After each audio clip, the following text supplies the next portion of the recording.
بسم الله الرحمن الرحيم. الحمد لله الذي أنزل على عبده الكتاب ولم يجعل له عوجا قيما لينذر بأسا شديدا من لدنه ويبشر المؤمنين الذين يعملون الصالحات أن لهم أجرا حسنا ماكثين فيه أبدا وينذر الذين قالوا اتخذ الله ولدا ما لهم به من علم ولا لآبائهم كبرت كلمة تخرج من أفواههم إن يقولون إلا كذبا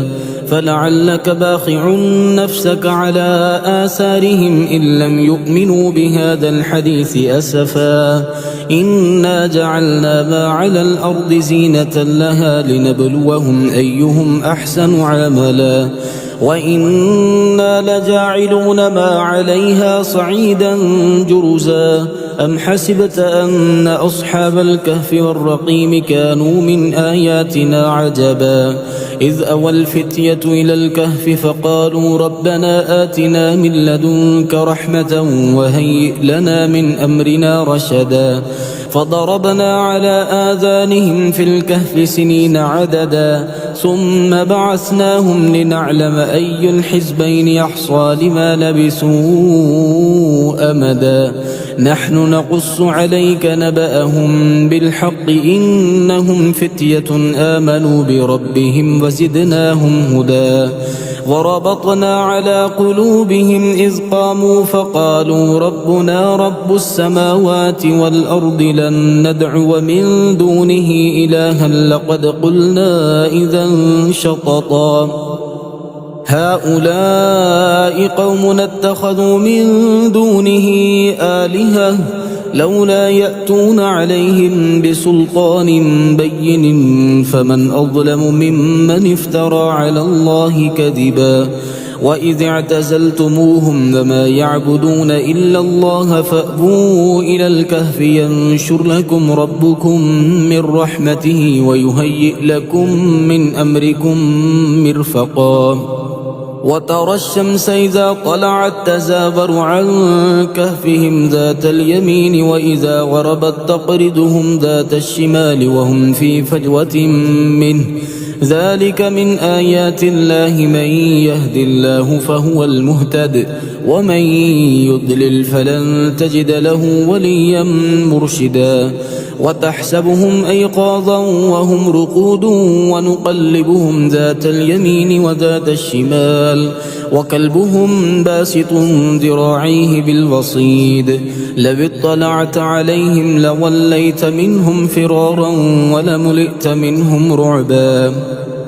وكذلك بعثناهم ليتساءلوا بينهم قال قائل منهم كم لبثتم قالوا لبثنا يوما أو بعض يوم قالوا ربكم أعلم بما لبثتم فابعثوا أحدكم بورقكم هذه إلى المدينة فلينظر أيها أزكى طعاما فليأتكم برزق منه وليتلطف ولا يشعرن بكم أحدا إنهم إن يظهروا عليكم يرجموكم أو يعيدوكم في ملتهم ولن تفلحوا إذا أبدا وكذلك أعثرنا عليهم ليعلموا أن وعد الله حق وأن الساعة لا ريب فيها إذ يتنازعون بينهم أمرهم فقالوا ابنوا عليهم بنيانا ربهم أعلم بهم قال الذين غلبوا على أمرهم لنتخذن عليهم مسجدا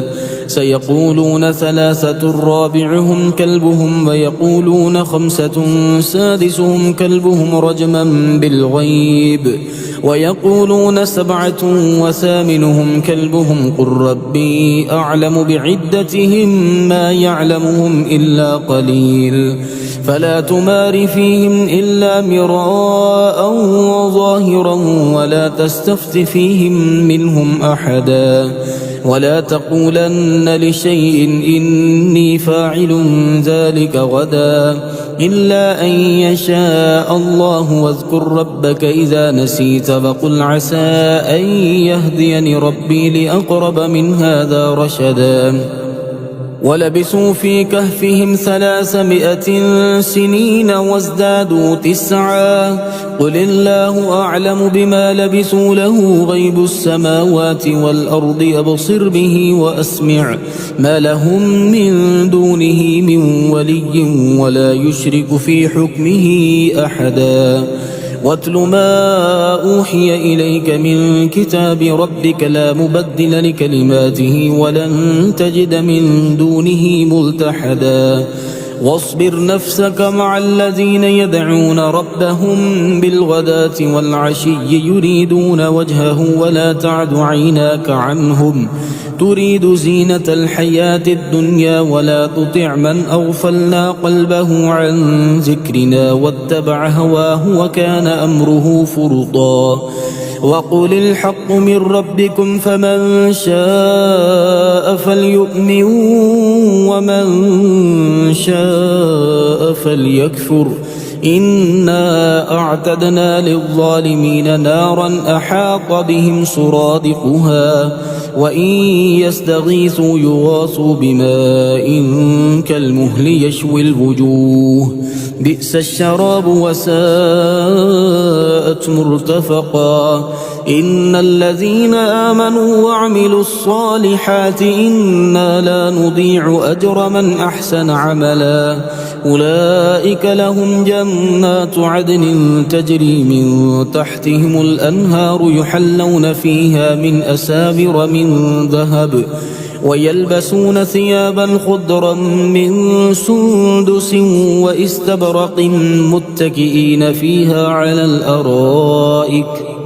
نعم الثواب وحسنت مرتفقا. واضرب لهم مثل الرجلين جعلنا لأحدهما جنتين من أعناب وحففناهما بنخل وجعلنا بينهما زرعا كلتا الجنتين آتت أكلها ولم تظلم منه شيئا وفجرنا خلالهما نهرا وكان له ثمر فقال لصاحبه وهو يحاوره أنا أكثر منك مالا وأعز نفرا. ودخل جنته وهو ظالم لنفسه قال ما أظن أن تبيد هذه أبدا وما أظن الساعة قائمة ولئن رددت إلى ربي لأجدن خيرا منها منقلبا. قال له صاحبه وهو يحاوره وكفرت بالذي خلقك من تراب ثم من نطفة ثم سواك رجلا لكن هو الله ربي ولا أشرك بربي أحدا. ولولا إذ دخلت جنتك قلت ما شاء الله لا قوة إلا بالله إن ترني أنا أقل منك مالا وولدا فعسى ربي أن يؤتيني خيرا من جنتك ويرسل عليها حسبانا من السماء فتصبح صعيدا زلقا أو يصبح ماؤها غورا فلن تستطيع له طلبا. وأحيط بثمره فأصبح يقلب كفيه على ما أنفق فيها وهي خاوية على عروشها ويقول يا ليتني لم أشرك بربي أحدا. ولم تكن له فئة ينصرونه من دون الله وما كان منتصرا. هنالك الولاية لله الحق وخير ثوابا وخير عقبا. واضرب لهم مثل الحياة الدنيا كماء إن أنزلناه من السماء فاختلط به نبات الأرض فأصبح هشيما تذروه الرياح وكان الله على كل شيء مقتدرا. المال والبنون زينة الحياة الدنيا والباقيات الصالحات خير عند ربك ثوابا وخير أملا. ويوم نسير الجبال وترى الأرض بارزة وحشرناهم فلم نغادر منهم أحدا فعرضوا على ربك صفا لقد جئتمونا كما خلقناكم أول مرة بل زعمتم أن لن نجعل لكم موعدا ووضع الكتاب فترى المجرمين مشفقين مما فيه ويقولون يا ويلتنا ما لهذا الكتاب لا يغادر صغيرة ولا كبيرة إلا أحصاها ووجدوا ما عملوا حاضرا ولا يظلم ربك أحدا وإذ قلنا للملائكة اسجدوا لآدم فسجدوا إلا إبليس كان من الجن ففسق عن أمر ربه أفتتخذونه وذريته أولياء من دوني وهم لكم عدو بئس للظالمين بدلا ما أشهدتهم خلق السماوات والأرض ولا خلق أنفسهم وما كنت متخذ المضلين عضدا ويوم يقول نادوا شركائي الذين زعمتم فدعوهم فلم يستجيبوا لهم وجعلنا بينهم موبقا ورأى المجرمون النار فظنوا أنهم مواقعوها ولم يجدوا عنها مصرفا ولقد صرفنا في هذا القرآن للناس من كل مثل وكان الإنسان أكثر شيء جدلا وما منع الناس أن يؤمنوا إذ جاءهم الهدى ويستغفروا ربهم إلا أن تأتيهم سنة الأولين أو يأتيهم العذاب قبلا وما نرسل المرسلين إلا مبشرين ومنذرين ويجادل الذين كفروا بالباطل ليدحضوا به الحق واتخذوا آياتي وما أنذروا هزوا ومن أظلم ممن ذكر بآيات ربه فأعرض عنها ونسي ما قدمت يداه إنا جعلنا على قلوبهم أكنة أن يفقهوه وفي آذانهم وقرا وإن تدعهم إلى الهدى فلن يهتدوا إذن أبدا وربك الغفور ذو الرحمة لو يؤاخذهم بما كسبوا لعجل لهم العذاب بل لهم موعد لن يجدوا من دونه موئلا وتلك القرى أهلكناهم لما ظلموا وجعلنا لمهلكهم موعدا وإذ قال موسى لفتاه لا أبرح حتى أبلغ مجمع البحرين أو أمضي حقبا فلما بلغا مجمع بينهما نسيا حوتهما فاتخذ سبيله في البحر سربا فلما جاوزا قال لفتاه آتنا غداءنا لقد لقينا من سفرنا هذا نصبا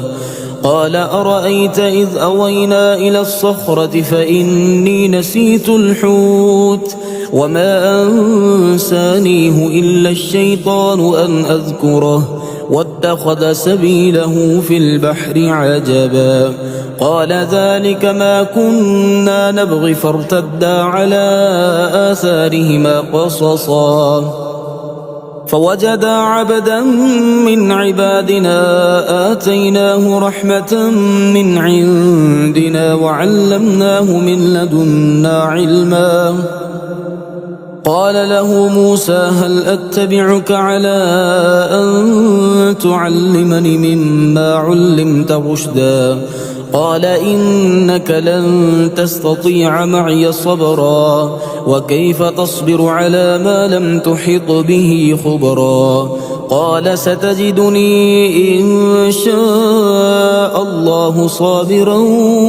ولا أعصي لك أمرا قال فإن اتبعتني فلا تسألني عن شيء حتى أحدث لك منه ذكرا فانطلقا حتى إذا ركبا في السفينة خرقها قال أخرقتها لتغرق أهلها لقد جئت شيئا إمرا قال ألم أقل إنك لن تستطيع معي صبرا قال لا تؤاخذني بما نسيت ولا ترهقني من أمري عسرا فانطلقا حتى إذا لقيا غلاما فقتله قال أقتلت نفسا زكية بغير نفس لقد جئت شيئا نكرا قال ألم أقل لك إنك لن تستطيع معي صبرا قال إن سألتك عن شيء بعدها فلا تصاحبني قد بلغت من لدني عذرا فانطلقا حتى إذا أتيا أهل قرية استطعما أهلها فأبوا أن يضيفوهما فوجدا فيها جدارا يريد أن ينقض فأقامه قال لو شئت لاتخذت عليه أجرا قال هذا فراق بيني وبينك سأنبئك بتأويل ما لم تستطع عليه صبرا أما السفينة فكانت لمساكين يعملون في البحر فأردت أن أعيبها وكان وراءهم ملك يأخذ كل سفينة غصبا وأما الغلام فكان أبواه مؤمنين فخشينا أن يرهقهما طغيانا وكفرا فأردنا أن يبدلهما ربهما خيرا منه زكاة وأقرب رحما وأما الجدار فكان لغلامين يتيمين في المدينة وكان تحته كنز لهما وكان أبوهما صالحا فأراد ربك أن يبلغا أشدهما ويستخرجا كنزهما رحمة من ربك وما فعلته عن أمري ذلك تأويل ما لم تسطع عليه صبرا ويسألونك عن ذي القرنين قل سأتلو عليكم منه ذكرا إنا مكنا له في الأرض وآتيناه من كل شيء سببا فأتبع سببا حتى إذا بلغ مغرب الشمس وجدها تغرب في عين حمئة ووجد عندها قوما قلنا يا ذا القرنين إما أن تعذب وإما أن تتخذ فيهم حسنا قال أما من ظلم فسوف نعذبه ثم يرد إلى ربه فيعذبه عذابا نكرا وأما من آمن وعمل صالحا فله جزاء الحسنى وسنقول له من أمرنا يسرا ثم أتبع سببا حتى إذا بلغ مطلع الشمس وجدها تطلع على قوم لم نجعل لهم من دونها سترا كذلك وقد أحطنا بما لديه خبرا ثم أتبع سببا حتى إذا بلغ بين السدين وجد من دونهما قوما لا يكادون يفقهون قولا قالوا يا ذا القرنين إن يأجوج ومأجوج مفسدون في الأرض فهل نجعل لك خرجا على أن تجعل بيننا وبينهم سدا قال ما مكني فيه ربي خير فأعينوني بقوة أجعل بينكم وبينهم ردما آتوني زبر الحديد حتى إذا ساوى بين الصدفين قال انفخوا حتى إذا جعله نارا قال آتوني أفرغ عليه قطرا فما استطاعوا أن يظهروه وما استطاعوا له نقبا قال هذا رحمة من ربي فإذا جاء وعد ربي جعله دكاء وكان وعد ربي حقا وتركنا بعدهم يومئذ يموج في بعض ونفخ في الصور فجمعناهم جمعا وعرضنا جهنم يومئذ للكافرين عرضا الذين كانت أعينهم في غطاء عن ذكري وكانوا لا يستطيعون سمعا أفحسب الذين كفروا أن يتخذوا عبادي من دوني أولياء إنا أعتدنا جهنم للكافرين نزلا قل هل ننبئكم بالأخسرين أعمالا الذين ضل سعيهم في الحياة الدنيا وهم يحسبون أنهم يحسنون صنعا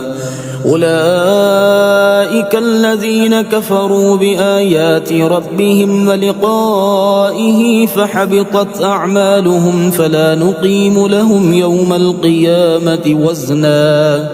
ذلك جزاؤهم جهنم بما كفروا واتخذوا آياتي ورسلي هزوا إن الذين آمنوا وعملوا الصالحات كانت لهم جنات الفردوس نزلا خالدين فيها لا يبغون عنها حولا قل لو كان البحر مدادا لكلمات ربي لنفد البحر قبل أن تنفد كلمات ربي ولو جئنا بمثله مددا قل إنما أنا بشر مثلكم يوحى إلي أنما إلهكم إله واحد فمن كان يرجو لقاء ربه فليعمل عملا صالحا ولا يشرك بعبادة ربه أحدا